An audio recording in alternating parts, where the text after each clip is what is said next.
मुख्यमंत्री मुखदर्शक रहे, चाह करके भी किसी से नहीं मिल पाए, दिल्ली में लौट आते हैं। इसलिए कि दो जो दिल्ली वाले हैं और दो जो पटना वाले हैं, पटना में पटना वाले देखते हैं, दिल्ली वाले देखते हैं। बार बार कहते हैं आप लोग के सामने कि once upon a time there was Nitish Kumar, पर आज क्या है, जितनी चाबी भरी राम ने उतना चले खिलौना। बीपीएससी, कोचिंग माफिया और बेबी प्रोजेक्ट, ये सब एक दूसरे के पूरक है। नीट के प्रश्न पत्र जले हुए मिले हैं, पैसे जले हुए मिले हैं, तो इस पर सीधे तौर पर स्वास्थ्य मंत्री को आकर के सफाई देनी पड़ेगी।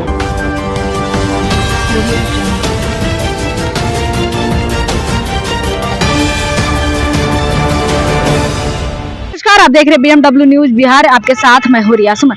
देखिए, पूर्व डीजीपी RS भट्टी का रिटायरमेंट को लेकर बिहार के नेता प्रतिपक्ष पार्टी के मुख्य प्रवक्ता शक्ति सिंह यादव ने आज मीडिया प्रेस कॉन्फ्रेंस में साफ तौर पे निशाना नीतीश कुमार पे साधा। कहा कि जो पूर्व डीजीपी RS भट्टी है उनको रिटायरमेंट के लिए मजबूर कर दिया लोगों ने, अधिकारियों ने, और उन्होंने कहा कि बिहार में जो प्रतिपक्ष के नेता है उनको प्रशासन के द्वारा परेशान किया जा रहा है। दूसरी तरफ उन्होंने कहा कि लगातार जो प्रशासन है उनको अपराधियों का खनक नहीं दिख रहा है, वो अपने मनमानी कर रहा है, लोगों को अपना जूते के नोक पे रखते हैं। सबसे पहले मुख्य प्रवक्ता शक्ति सिंह यादव का बयान सुनिए। भूल नहीं करनी चाहिए किसी को, हम हो या कोई हो। इतनी शक्ति निहित नहीं की जानी चाहिए। एक क्या कर रहे हैं भाई, कार्यकारी व्यवस्था जदयू के अंदर में है, सबको पता है। कार्यकारी व्यवस्था ने क्या क्या रंग खिलाया है, क्या क्या गुल खिलाया है पिछले 15 दिनों के अंदर में।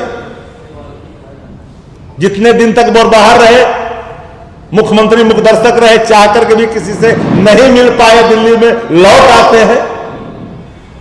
टाइम मिलता है पीएम हाउस से, टाइम मिलता है बीजेपी के राष्ट्रीय अध्यक्ष से, बैरन वापस आते हैं। इसलिए कि दो जो दिल्ली वाले हैं और दो जो पटना वाले हैं, पटना में पटना वाले देखते हैं, दिल्ली वाले देखते हैं। तो पूरी सरकार में अराजक स्थिति है। मुख्य सचिव बौना हो चुके हैं।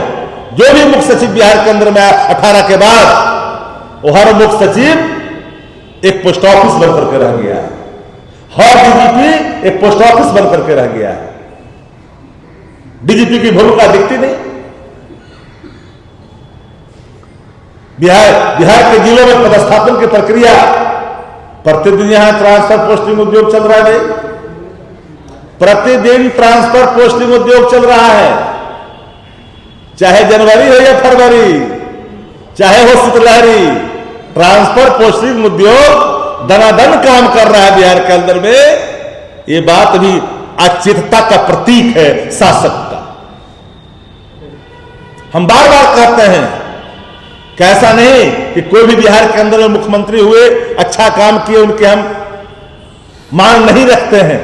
आजादी के बाद बहुत से मुख्यमंत्री बिहार के अंदर में, सबने बिहार को बढ़ाने के लिए कुछ न कुछ किया, बट अभी where is government, where is chief minister, कहा।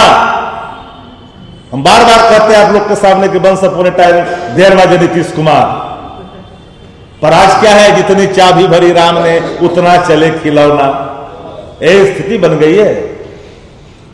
तो गवर्नेंस में भ्रष्टाचार, और भ्रष्टाचार का केंद्र, संस्थागत भ्रष्टाचार का केंद्र बन चुका है।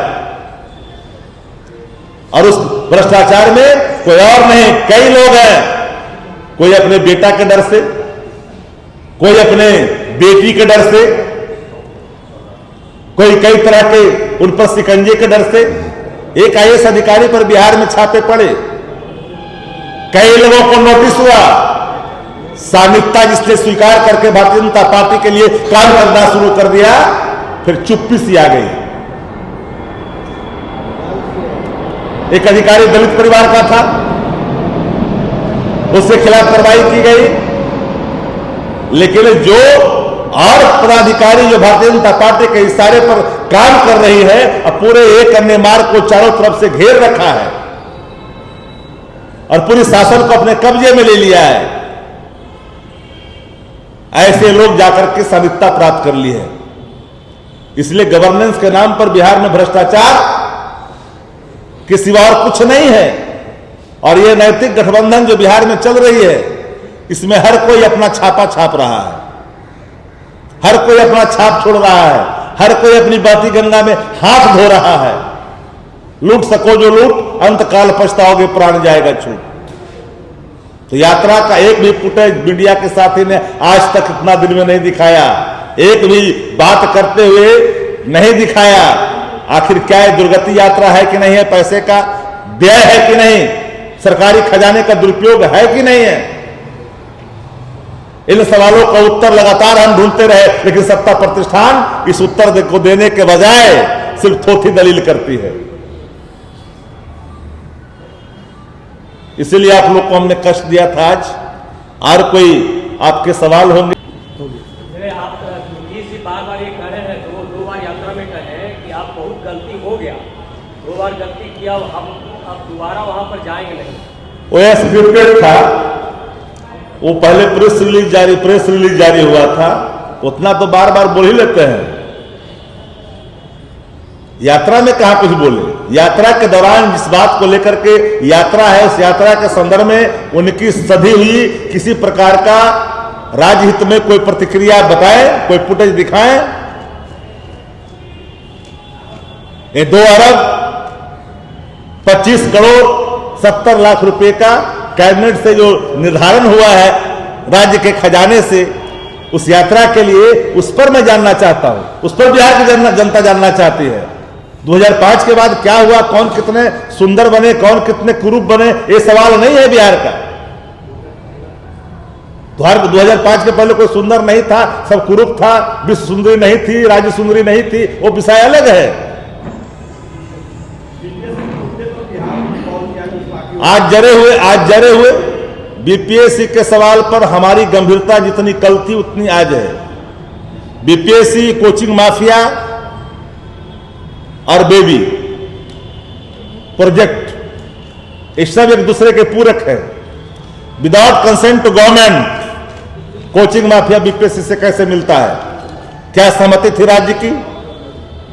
राज्य की सहमति थी? कोचिंग माफियों से बीपीएससी कैसे मिला? आज मुझे पता चला कि नीट के सवाल जले हुए सरकार के अस्पताल में मिले हैं पैसे भी। राज्य के जिस कोने में, जिस जगह पर हाथ डालता है, वहीं भ्रष्टाचार की बू आती है।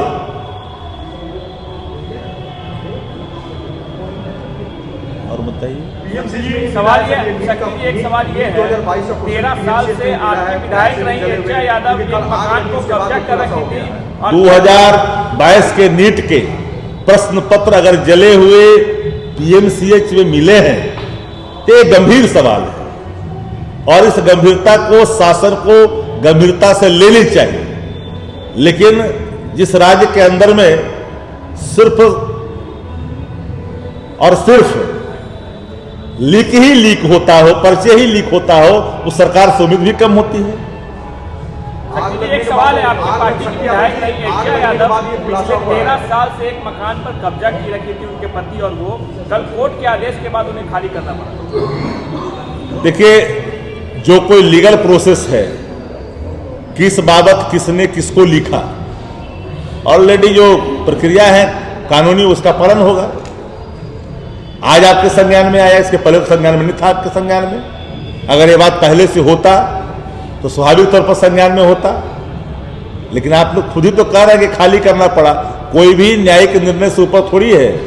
हर कोई बेबी प्रोजेक्ट में न्यायिक निर्णय बदलवा देगा। लेकिन 13 साल से कब्जा तो था। ये कैसे कर सकते हैं? कोर्ट का आदेश है। कोर्ट का आदेश में हुआ, इसके पहले तो कोई ने दावा नहीं किया।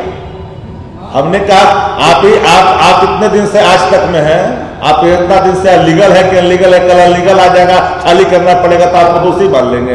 13 साल से केस चल रहा है। वो जो लड़का जो पीएमसीएच हॉस्टल में रह रहा था, कब्जा करके रखा हुआ था, कई बार शिकायत देने के बावजूद भी कोई कार्रवाई। पीएमसीएच में कब्जा करके अगर वो लड़का विद्यार्थी रह रहा था, शासन उसको अगर समर्थन दे रखा है, क्योंकि बिन शासन के अस्पताल प्रशासन के मिली भगत के बगैर कोई व्यक्ति अवैध कब्जे में कैसे रह सकता है?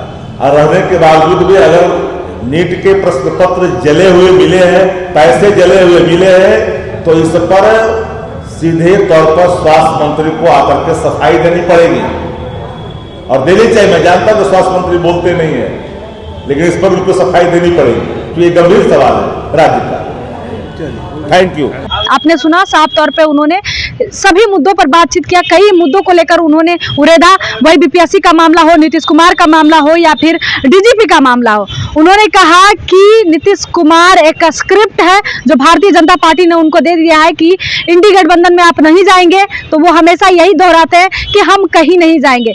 लेकिन देखिए, ऐसे में कई कयास लगाए जा रहे, राजनीतिक सवाल खड़ी हो रही है, और वही विपक्ष के कई नेता भी सवाल खड़ा करे, लालू प्रसाद यादव हो, तेजस्वी यादव हो या मुख्य प्रवक्ता हो। फिलहाल आपकी क्या प्रतिक्रिया, कमेंट में जरूर बताएं। बहुत बहुत धन्यवाद।